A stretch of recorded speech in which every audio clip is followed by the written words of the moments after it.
program are not those of IntellectualRadio.com, its subsidiaries, or sponsors. Encouraging, educating, and empowering you into action. This is Warriors Talk with your host, Lady Rochelle. Hello. Welcome to Warriors Talk with author and founder Lady Rochelle, where we move away from awareness towards action. It's Health and Wellness Monday, and our topic for today is what you need to know about menopause. We are live on Intellectual Radio. We just heard from the Drive F5 with Roland. Keep it locked right here on Intellectual Radio and allow us to feed your brain. On the last episode of Warriors Talk, I discussed what to do when the woman in your life has breast cancer. Head on over to YouTube and type in Intellectual Radio and stay connected for any episodes you may have missed. The quote of the day is, "Our mothers were largely silent about what happened to them as they passed through midlife changes, but a new generation of women has already started to break the silence." Here is your trending topic for today. According to CNN News, Rosalynn Carter, that is, former First Lady, she worked tirelessly on behalf of the mental health reform and her role as the president's spouse. She actually died at the age of 96 on Sunday. Rosalynn passed away peacefully with her family by her side in Plains, Georgia. She was an equal partner in everything I accomplished. Her husband, former President Jimmy Carter, said, "She gave me wise guidance and encouraged me when I needed it. As long as she was in his world, that he always knew that he had someone that loved him and supported him." The Carters announced on Friday that the former First Lady entered hospice care. She had dementia, and she was diagnosed in May, and her husband began home hospice care in February. They had 4 children, 12 grandchildren, and several great-grandchildren.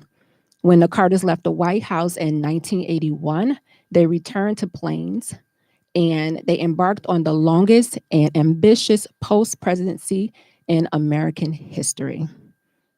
So that is your trending topic for today. We are so grateful for our sponsor. We have Emmanuel Church of God in Christ with Pastor Michael Richardson, and he has a special message for us. Greetings, I am Pastor Michael Richardson. And I am First Lady Anastasia Richardson from the Emmanuel Church of God in Christ. We're located at 3058 West Van Buren in Chicago, Illinois. We are building upon a solid foundation. And we're inviting you to join us every Sunday morning on Facebook Live at Emmanuel Kojic at 10:15 Central Standard Time. And you can also view our videos on our YouTube channel at Emmanuel Kojic-MR. Once again, this is Pastor Michael Richardson and First Lady Anastasia Richardson. And we're from the Emmanuel Church of God in Christ. We are building upon a solid foundation. My special guest today is a gynecologist with a private practice experience in a span over 30 years. She has a unique understanding of her clients' needs. She believes every individual is at their very best when they are able to embrace themselves fully. One of her sayings is, "People are living longer, but they are not living better." She has designed an all-inclusive space to help people feel great about themselves. Welcome to Warriors Talk, Dr. Tony Scott Terry. Hello, Dr. Tony. Hello, good evening. Thank you for having me on. You are so welcome. I'm excited for you to share your wisdom and experience with us today on a much needed topic. I'm really excited to just kind of get the information out. I've seen so many people that are going through different changes. People don't really talk about it, and they're, wondering, is there something wrong with me? Because it's not just the simple things like the hot flashes, the mood swings. There's a lot more to it than just that. Yes, and we're going to dive into those different topics. I'm excited that we have our resident expert that's on the show today. She is a healthy solution expert with over 20 years experience as a family physician, and she is impacting lives every single day. She has been educating listeners with her wisdom and experience since 2019 here on Warriors Talk. Wow. I So, know. Time welcome, flies, Dr. right, Michelle. Lady I Rochelle? know. That I seems like it was know. a long time. I didn't think it was that long ago, but that's been a long time. So, welcome, Dr. Michelle. Yeah. Thank you. Thank you. It's been a blessing to be on your show. And like you said, sharing some education and some wisdom when we can. Yes. So, like and share the show. Invite someone else in on this show that you feel may benefit from this valuable information. I can guarantee you, if you have a woman in your life, then there's someone that sometime in your life that's going to be experiencing menopause. And this subject is for men too, because you need to know how to react, how to be sensitive, and to care for that lady that's in your life. So I just want to jump into the topic because I know everything is going to go really, really fast with the information. According to the World Health Organization, it says that approximately 1.3 million women become menopausal every single year. That's a lot of women.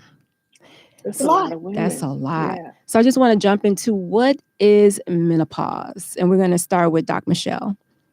Yeah. So menopause is, for a woman, when your hormones, your estrogen levels start to decline, that can happen anywhere from age 30, right? Or it can happen before because of medical menopause, right? If someone has a hysterectomy or something like that, that can cause them to go into menopause and those hormones can decrease. We think about menopause in the 50 plus. That's the sort of, and Dr.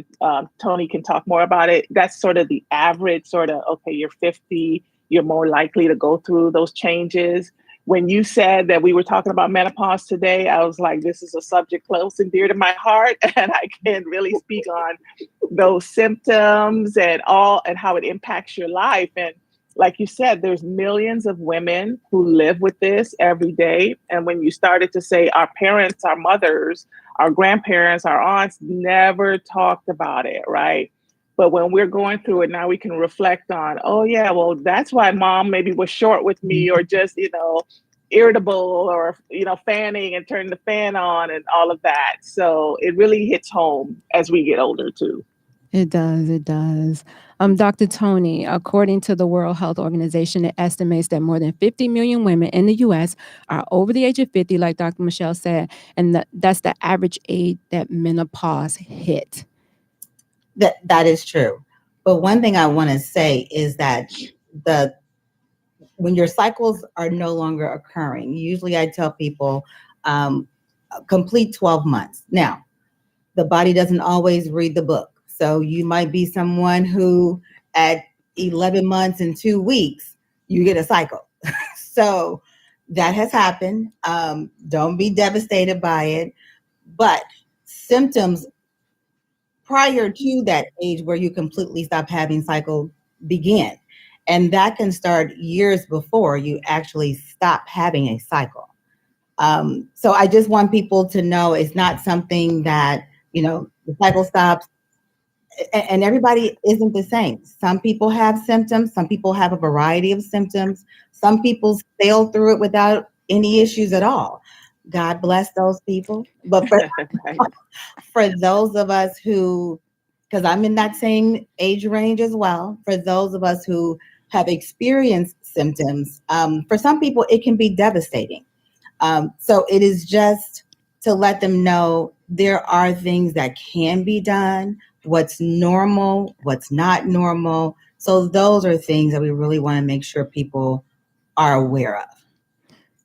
I just want to acknowledge the people who are tuning in. Don says she wished. Don, you're going to hear something today that's going to add to your tool belt to help you with menopause. Hello to Lisa, and hello to, is it Kathy or Kathy, I think Richardson. Hello to you, and hello to Red. So thank you guys for tuning in. We're talking about menopause. There are so many things that we can do so you are not defeated. Before we hop into symptoms, I want to talk about what are some of the causes that could cause a person to go into menopause. And we're going to start with like we Dr. said, Tony. Go ahead. Oh, perfect. Go ahead, Dr. I'm sorry, Burris. go ahead. So there's several. There's a natural menopause that women will go through. And once again, that average age is about 51. There are some women who actually have premature ovarian failure, which means that their hormones, for whatever reason, it could be medication, it could be a viral, it could be a lot of different causes, that they actually stop producing hormones. Their ovaries are not functioning properly, and they can go into premature ovarian failure. Is that, sorry to interrupt you, is that a natural decline? So generally, someone in their 30s should still be continuing to produce hormones. But there can be different reasons why the ovaries are no longer producing those hormones, because that is the true definition of menopause, is that your ovaries have a significant decline in the production of their hormones. But there have been 30-year-olds who have gone into early menopause. And that is something, and we can talk about different symptoms and having that being checked, but it's not often, but it does occur. And then like Dr. Michelle was saying, there's also a surgical menopause. So when you have a hysterectomy, there are different ways of having a hysterectomy. Ideally, if you're 30, you're 40, even 50 now, we keep your ovaries. So you could have the uterus, which is where the babies sit. You can have that removed, but still keep your ovaries. But you can also have a hysterectomy where they take out your ovaries.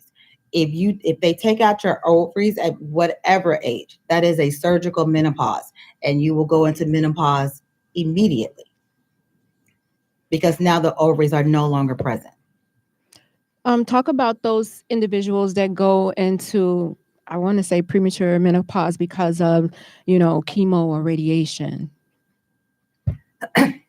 So women, and I saw that you were talking about breast cancer. So someone who's diagnosed with breast cancer, they're going to undergo chemo, possibly radiation, which can actually have an effect on their ovaries and the production of their hormones. Ideally, your oncologist will have a discussion, especially for someone who's in their 30s or even in their 40s and they want to have a child, to actually preserve their eggs. And those are treatments that they would do before beginning the radiation and the chemotherapy. So that's something I would definitely make sure that you talk to your oncologist about. If that's something that you still want to pursue, to have a child, you can have your eggs frozen and actually do in vitro fertilization at a later time. Right. And I'm just going to say not all doctors have that discussion with their clients for some reason. A lot of time, from what I've heard from cancer survivors and I witness, that they're rushed into treatment. And we know, cancer is a serious disease, but we know it didn't start last night. And for some, it's not going to take you out the next day. I will say my doctor did have the conversation with me, and I'm grateful for that. She just told me the type of chemo that I was going to take was going to cause me not to have any more children. And how did I feel about that? And I was like, I have 5 babies, so I'm not trying to have any more babies. So whatever. But I'm glad that she, had that conversation with me, because I was in my 40s. I was 43. So I don't even know why she would have the conversation, but she did. And so I'm like, no, I'm good on that point. So, but I know a lot of women that are younger than me. Their doctors did not have their conversations, and they are having some sort of regret that they wasn't given that chance to do that. The goal as physicians, or what it should be, is that we have to inform people. We have to give them their options. We are not here to determine every step that you make. You have to be a part of that discussion because you are the one that has to live it. The other thing that I tell people is that 40-year-olds are having kids. Oh, I had a baby at 41, so yes. Yeah. So, that's still a discussion. It's not up to us to just assume that they no longer want to have any further children. That's something that should be given an option. Yes, and I appreciate the doctors, if those who do have that conversation. And you're absolutely right. we should advocate for ourselves. If you know that you're getting ready to go into cancer treatment and you don't have any kids, you and your husband want to have kids, that should be the first thing that you discuss. Yes, I want to save my life, but guess what? I don't have any babies. What can I do? What can I do? That's a discussion. Sometimes you're not thinking about that because of what you're getting ready to go through, and that's why you should have other people around you to help you. Absolutely. Yeah. So because once someone hears the word cancer, you don't hear anything else after that. And so it is ideal and it should be encouraged. If your doctor is having you come in to have a discussion like that, you should have someone with you, because maybe that person, and then have another appointment after that appointment, because you won't hear everything that they're saying because you're stuck on the first part of when they've told you you've had cancer. that's a great idea. I like that. I think not too many people think that they really have the option to, okay, let me just go back in here. Okay, I know you said last week, this is what you said, and now I just want to address some things since I had a chance to sit and think about it. Because you're right. Don't let anyone rush you. This is your life. And so if you have questions, no matter how many questions you have, yes, ask your questions, because you don't want to ask something after something's already done. So ask. Absolutely. I want to jump into symptoms so we can let people know what it feels like when you're going through menopause. Doc Michelle, jump right in there and talk about some of those symptoms that these women are experiencing that they may not even know that it's due to menopause. Right. Yeah, when we think about menopause, we automatically think, right, hot flashes, night sweats, right? But there's so much more to it that I was experiencing and that a lot of women experience, right? So mental fogginess, just can't find the right words or just complete those complex things that I need to, really complete. Simple things, as you said here, irregular periods, right? We think about that as we're starting to go through menopause, the night sweats. And that sleep problem was a big thing for me as well, right? I would wake up at 2 a.m. and couldn't get back to sleep, having lots of, night sweats, the weight gain, slowed metabolism, right? Being irritable, being anxious and more depressed. I mean, it's the gamut of symptoms. And again, as you said in the beginning, we don't have to suffer in silence, right? Which our parents did for many, many years. Now we have solutions. And I wanted to bring Dr. Tony on with us to talk about this, because let's talk about it and let's know that you don't have to just live that way, right? That you can have great life through menopause. And so, as I was, going through perimenopause and menopause and had all those symptoms of the insomnia and the night sweats and the irritability and the anxiety and all of that, I reached out to Dr. Tony, and she can talk about all the options that are available when you're going through menopause, so that you don't have to, live like that. Mm-hmm. So I have a question for Dr. Michelle. By you being a family physician, what type of conversation do you have with your patients that come to you about menopause? If they're just starting to have questions, like, how do you address that? Right. So we have a conversation about what are your symptoms that you're feeling. And of course, when I see someone in the office, right, as part of just a history and physical, I may ask some of those questions, because people may not just bring it up, right? Especially in the family medicine, where we're talking about all your medical conditions. They're thinking, oh, that's just my menopause symptoms, right? But and they don't think that it's something that they need to bring up. So as a primary care doctor, I have to be proactive about asking those type of questions about fatigue. We always ask about depression and anxiety. And I'm more aware, especially in 30s, if they've had, hysterectomy or they have medical or surgical reason for menopause, I'm going to ask those questions. But even as they get older, right, I'm asking in your 40s and 50s, are you having night sweats? Are you having menopause symptoms such as, right? And then we talk about what you can do about it. Is it, hormone therapy or not? Or is it, other things such as, how do we treat your insomnia? Are you taking any vitamins and things like that? Awesome. I think it's good to for us going to the doctor to be honest about the symptoms that you're having. You know, even if the doctor doesn't bring it up, you know what's going on in your home. So do what we tell the cancer survivors to do. Write that stuff down before you go to the doctor to Yes. get everything addressed, especially if you're going, this is like your annual and you only going once a year. You know, if you're not having issues, you know, you should, that is the time to address all of the issues that you have so that the doctor can, you know, come up with a plan on what to do and how to move forward. Yeah, because Dr. we should be asking those questions, especially on your annual. We ask everything right on your checkup. So you have to think about it and, you know, write down those questions even before you come in. Absolutely. Being proactive about your health. I'll suggest to people, because everybody has their cell phone with them, put it in your notes, in your memo, because you'll always have your phone with you no matter what. And then your questions will already be there. Yes. Dr. Tony, as a gynecologist, from your perspective, what nuances do you consider when advising women who are going through menopause? So everyone's going to have different symptoms. So I really focus more so on what's bothering them.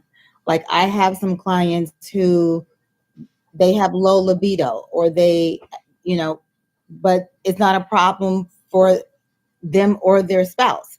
So then if it's not a problem for them, then there's nothing you have to do about it. But if it starts to be a problem, then that's where I, you know, go over what the different options are.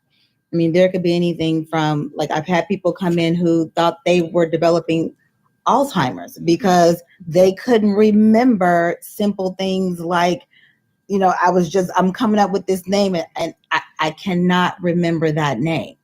And so for me as a physician, that was difficult for me to continue to do because I'm explaining to someone, but I can't come up with the words. So that is one of the bigger things that I think people don't talk about.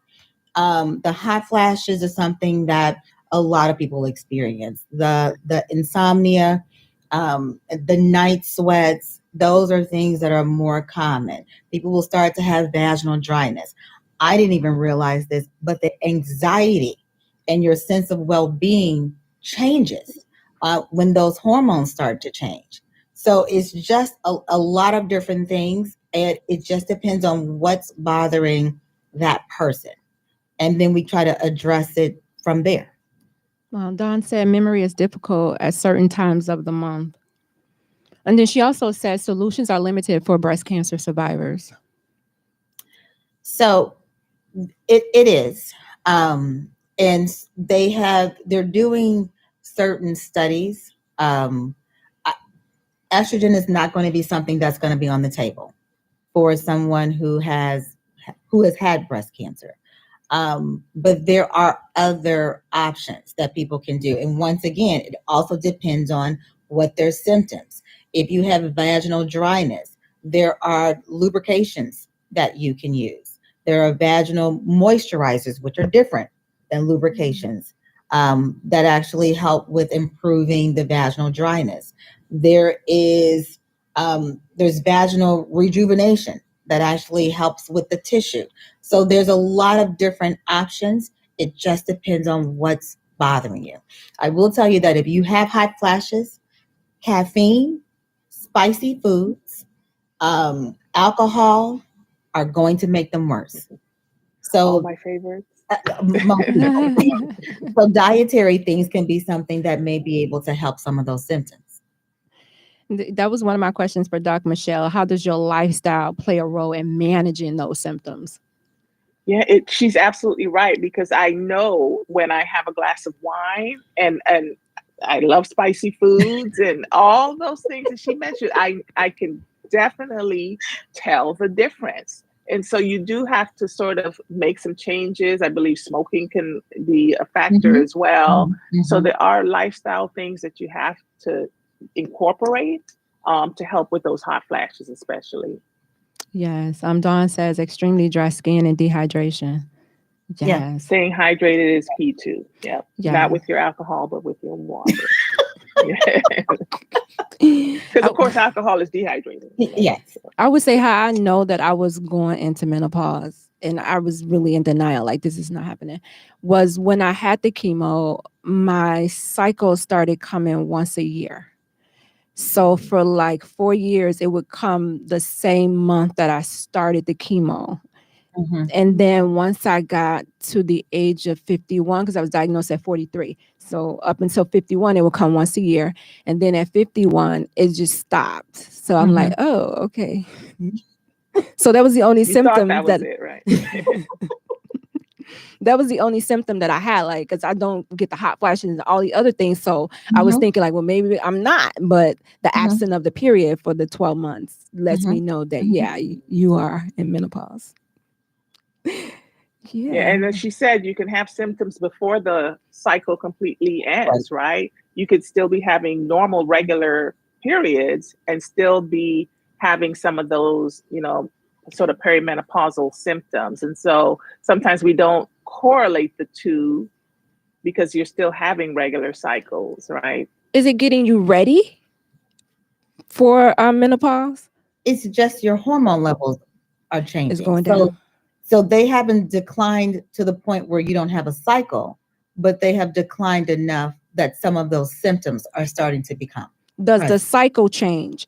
Once you may have been really heavy, and then now as is decreasing, you get less and less days. Maybe it's 3 days instead of the 5 days. Everybody's different. Everybody's different. Some women have reported heavier periods, right, around that time. And so it really does depend. Like she's saying, sometimes as you're getting closer to actually stopping, the amount of days and the heaviness will lighten, but it can be very sporadic. But one thing that is abnormal, your cycle shouldn't be coming every 2 weeks. That's not normal. And so some people think that because my cycle is changing, so maybe this is just menopause. It's possible, but you should definitely go and see your physician and have that evaluated. What does birth control play a role in menopause?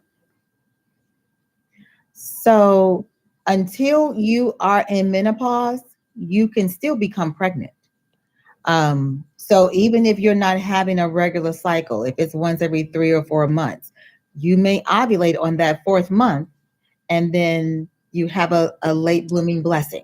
So you can certainly still get pregnant. I have had patients who are 48, 49 that have gotten pregnant. So I tell people, if you do not wish to conceive, then you should use some form of birth control.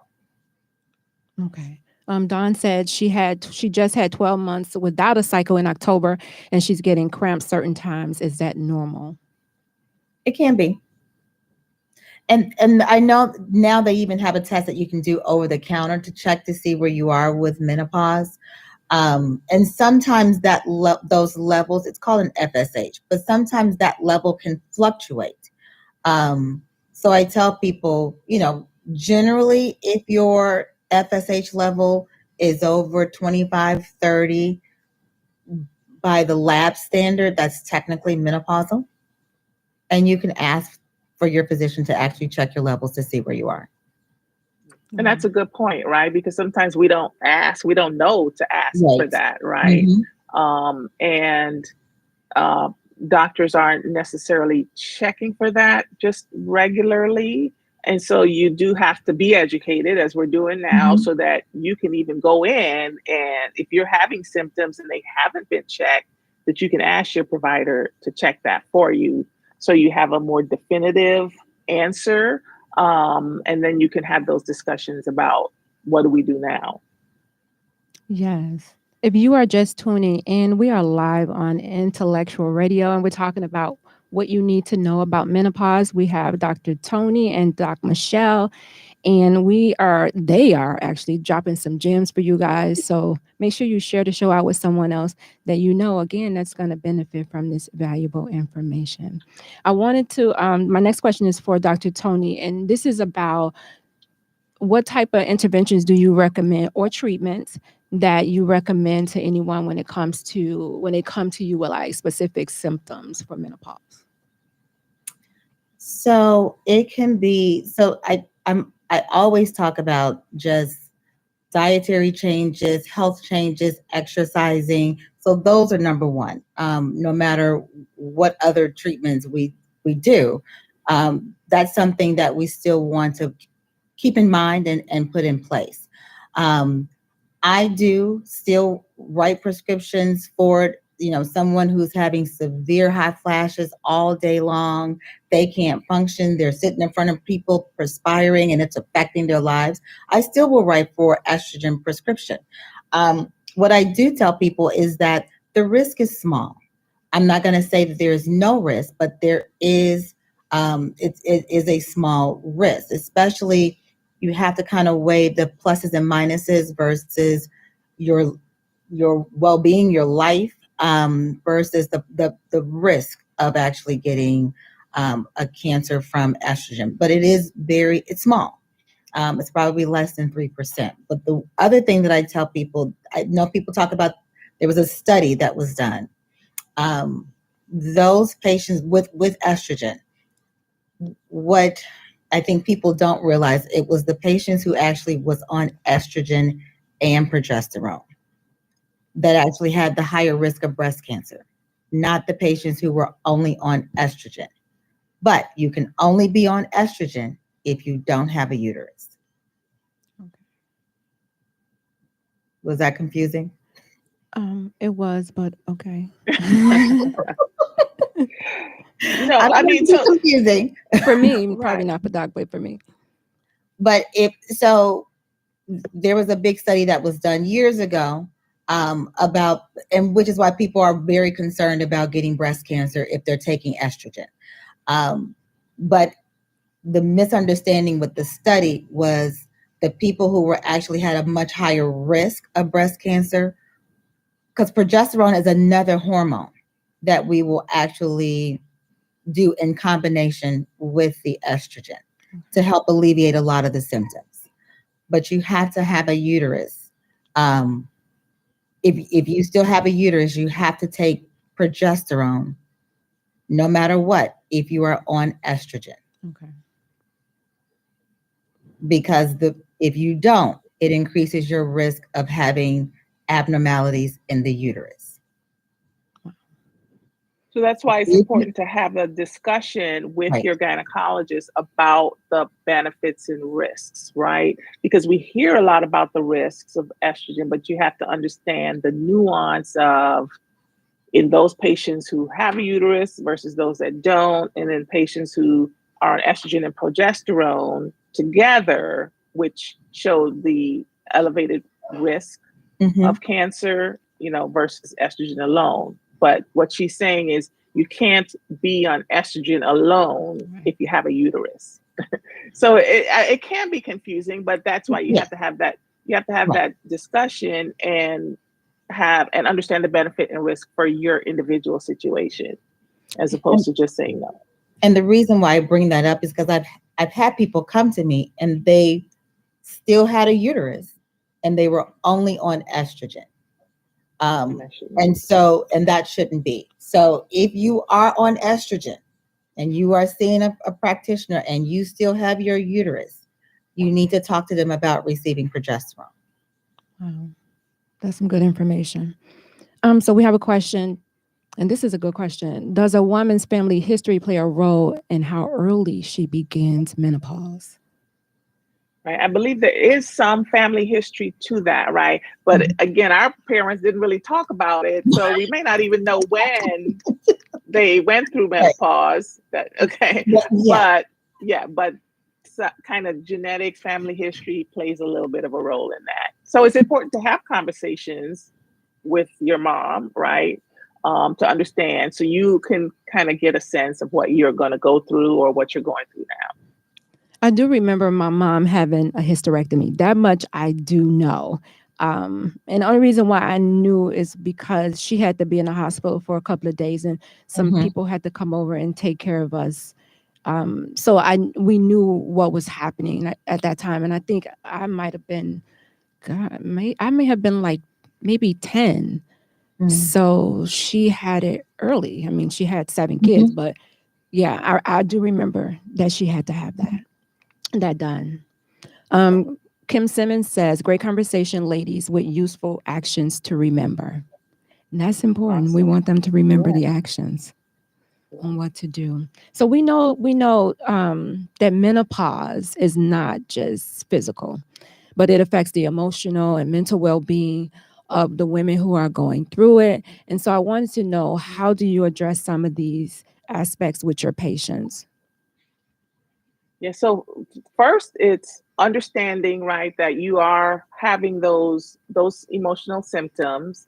As she said, understand what you can do about it, right? So if you're having some of those sort of depression, anxiety, mental fogginess, and all of that, we always, and we talk a lot on your show, Rochelle, about the lifestyle changes, right? What can you do to eliminate or decrease some of those symptoms? And a lot of it, as she said, is your diet and exercise. We know that exercise helps to kind of stabilize your hormones. And we know that when you're obese, that can lead to, more estrogen and estrogen fluctuations. And so exercise is really an important part of that.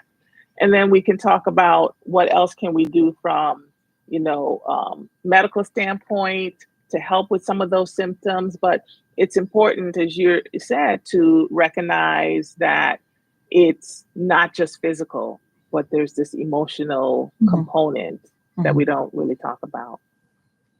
There are also some antidepressants that people can use that actually help, that will treat hot flashes. One is called Effexor, and there's a couple of other ones that we use to help some of those symptoms.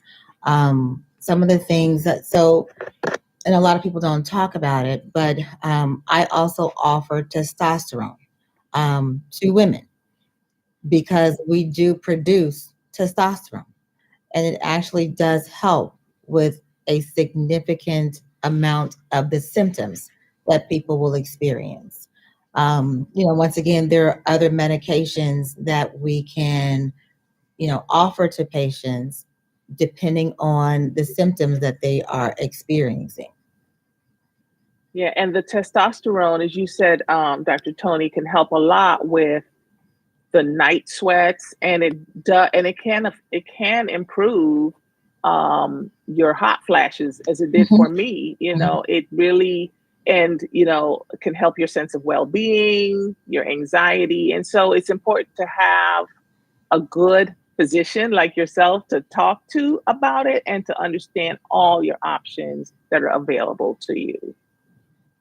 Are there any, when it comes to the hormone replacement therapy or the menopause replacement therapy, are there any specific considerations or precautions that women should take or the doctor should take when they're recommending it to women? Yeah, like Dr. Tony said, it's important to understand, right, who you are. If you have a risk of heart disease or strokes, or you have a increased risk of breast cancer or gynecological cancers, you may not be the best candidate for estrogen, right? So it's important to take a good history to understand who would benefits and risks. So we do consider for sure some of those medical things, right? Do you have a history of blood clots? We don't want necessarily to put you on estrogen if there are other options available to you. And then also making sure you've had a mammogram before you start any type of hormone replacement. Oh, wow. That's many people may not know that. That's a good point. Wow. Great conversation, ladies. And I know we're talking about women, but just really quick, men, yes. I just want to make sure people understand. Men go through a male reduction in their hormones, and it is not much different than what women experience, but nobody talks about it. Just FYI. That's a good point, right? Yes. Because as men get older, their testosterone decreases, and that also leads to physical and emotional changes and irritability and the same type of things that some women might, go through anxiety, mood swings, and all of that. And we know that men don't go to the doctor as often as women, and they may not talk about those type of symptoms. And so important for the woman in their lives, right, who is also affected by those changes. Same thing with when we're going through menopause, right? The man is affected by our mood swings and irritability and irregular cycles. So it's important to recognize it on both sides and to support each other, right? Yeah, Absolutely. So I have a question for the both of you can answer it. Can early menopause be reversed? Ooh, well, it depends on the cause. So someone who may be undergoing cancer treatment, there have been people who, once they've completed the treatment, their cycles return. And so that can occur. So there are certain situations that if there was something that was leading or causing the stoppage of their cycle or their menses, that once that is removed, it's possible that their cycles could restart again. Awesome. That's good to know. I want to talk about really quickly some of the common myths that are associated with menopause. I think this one is probably an easy one when it comes to menopause. It's just about hot flashes, because that's all we hear. Right. That's what we talk about. But as we said, it's just not hot flashes. There's a plethora of things that women go through. And it's good that we're talking about it, because someone may be listening or knows someone that is of that certain age and is having some of those symptoms, right? We say, oh, she's just irritable. She's just like that. But it may be some hormonal component to it. And if we can talk about it and help, why not, right? We don't just have to say, oh, that's how that person is, if it's some of the emotional things that go along with it. Because we don't have to live like that. There's too many options that are available, and we don't have to choose that route. Before, our parents didn't have a whole lot of choices. We do have many more choices. Yes. Okay, I'm going to skip. So number 3 is nothing can be done to manage the symptoms. You just have to deal with it. And we talked about that. There's too many options to just deal with it, to just be miserable. No. This one says you need menopause supplements to get you through it. No, and I don't know of any menopause supplements that really work. I don't know if you do, Dr. Tony, but you don't really need that. Go ahead. No. And once again, everybody doesn't experience the same thing. That's true. That's true. This is a big one. Sex after menopause is nearly impossible. We have options, ladies.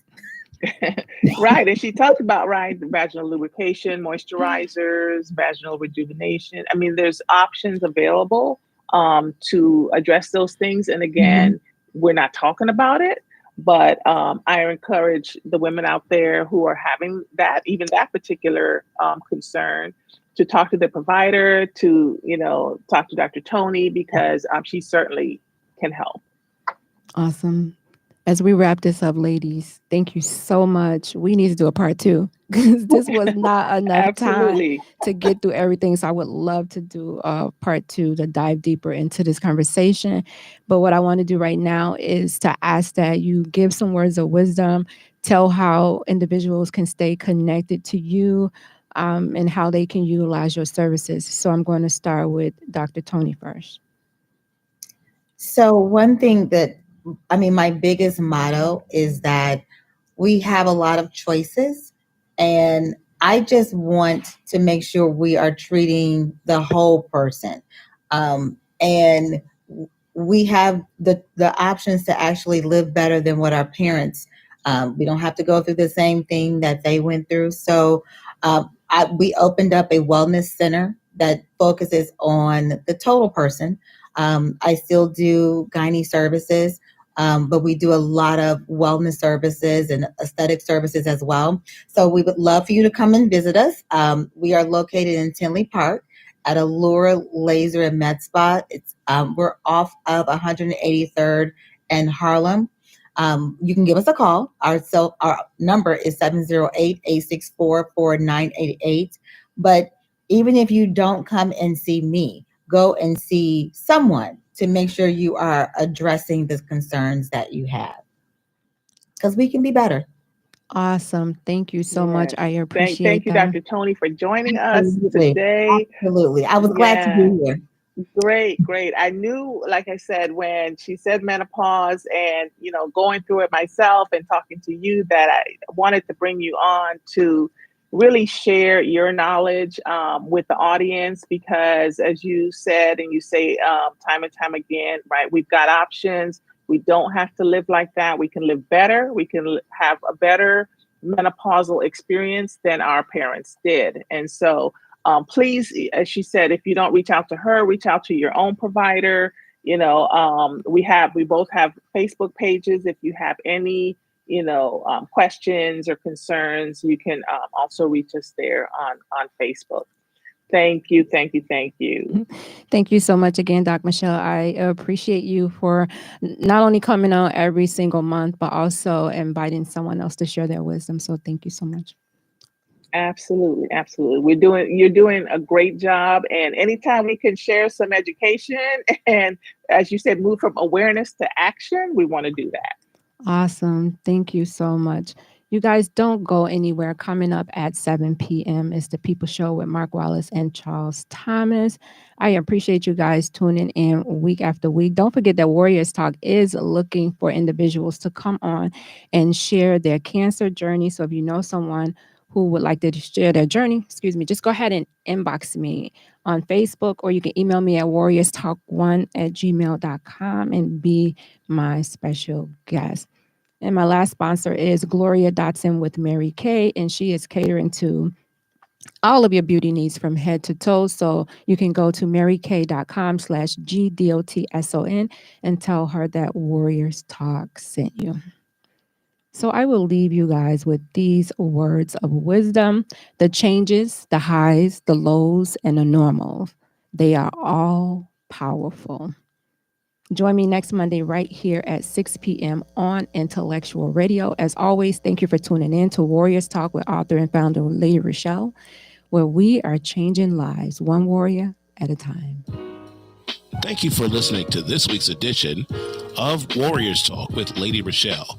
To find out more about Warriors Talk, follow at Warriors Talk, the number 1, on all social media outlets, and Warriors Talk with Lady Rochelle on YouTube. Please join us next week and every Monday evening at 6 p.m. Central Standard Time on IntellectualRadio.com for Warriors Talk with Lady Rochelle, where we encourage, educate, and empower you into action.